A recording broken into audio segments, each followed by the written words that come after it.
نحمده ونصلي على رسوله الكريم اما بعد اعوذ بالله من الشيطان الرجيم بسم الله الرحمن الرحيم ومن شر حاسد اذا حسد صدق الله مولانا العظيم وصدق رسوله النبي الكريم ونحن على ذلك لمن الشاهدين والشاكرين والحمد لله رب العالمين۔ اس آیت مبارکہ میں اللہ رب العزت نے سورہ فلق میں انسان کو ترغیب دی ہے کہ وہ اللہ کی پناہ حاصل کرے، اور پھر کن چیزوں سے پناہ حاصل کرے ان چیزوں کو بیان فرمایا ہے سورہ فلق اور سورہ ناس میں، ان دو سورتوں میں۔ تو سورہ فلق کی آخری آیت میں اللہ فرماتے ہیں تم اللہ کی پناہ حاصل کرو من شر حاسد، حسد کرنے والے کے شر اور فتنے سے، اذا حسد، جب وہ حسد میں مبتلا ہو کر کام کرنے لگے۔ تو اس آیت مبارکہ میں اللہ رب العزت نے ہمیں حکم ارشاد فرمایا ہے کہ حاسدین کے حسد سے بچنے کے لیے اللہ سے دعا کریں،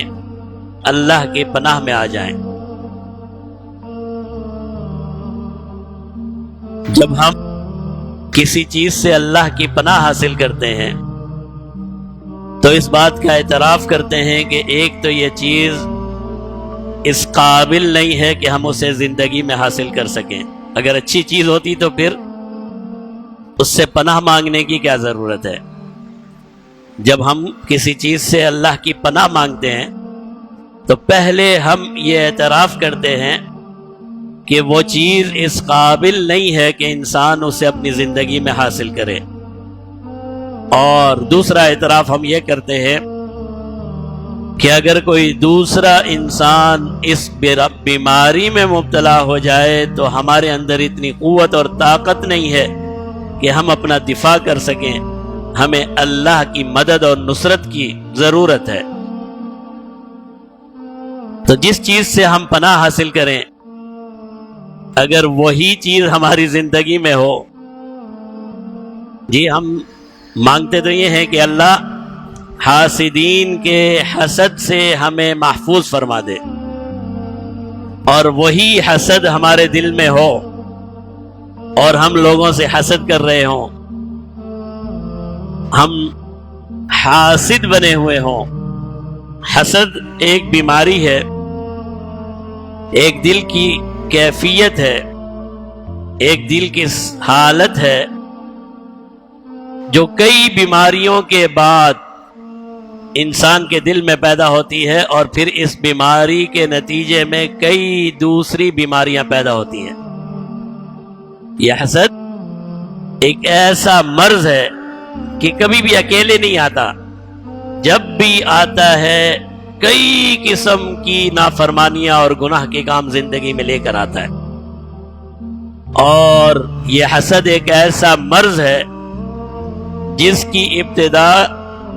کئی دوسرے امراض کی وجہ سے ہوتی ہے۔ اگر انسان کے دل میں تکبر ہوگا، اگر انسان کے دل میں بغض ہوگا، کسی سے نفرت ہوگی،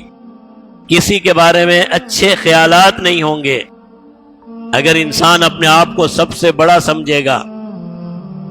اور اگر انسان کے دل میں کسی کو نقصان پہنچانے کی تمنا ہوگی،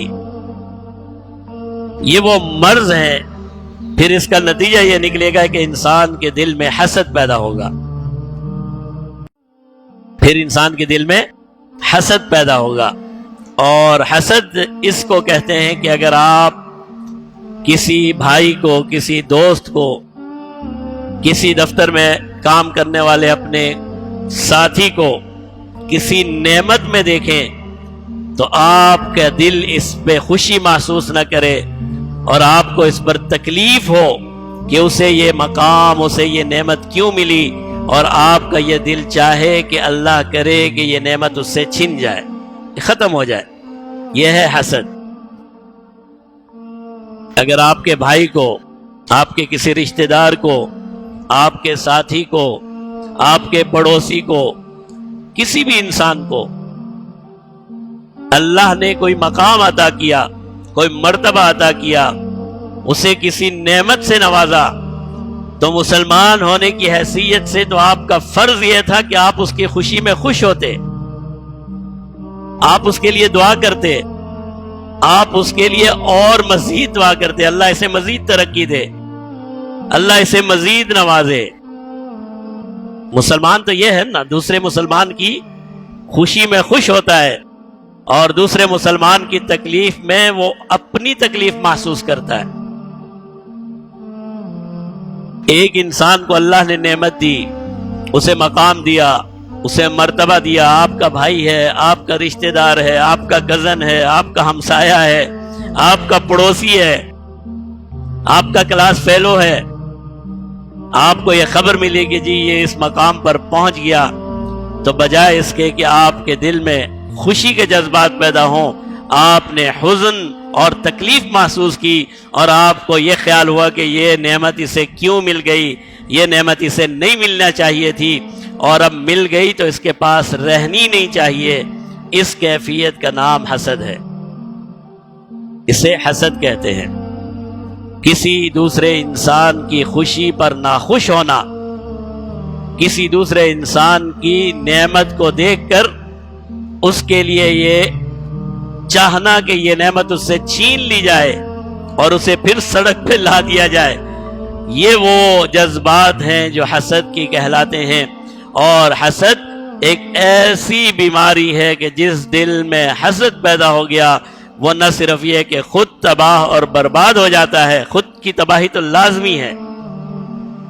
لیکن اس کی وجہ سے کئی دوسرے انسانوں کو بھی نقصان پہنچتا ہے۔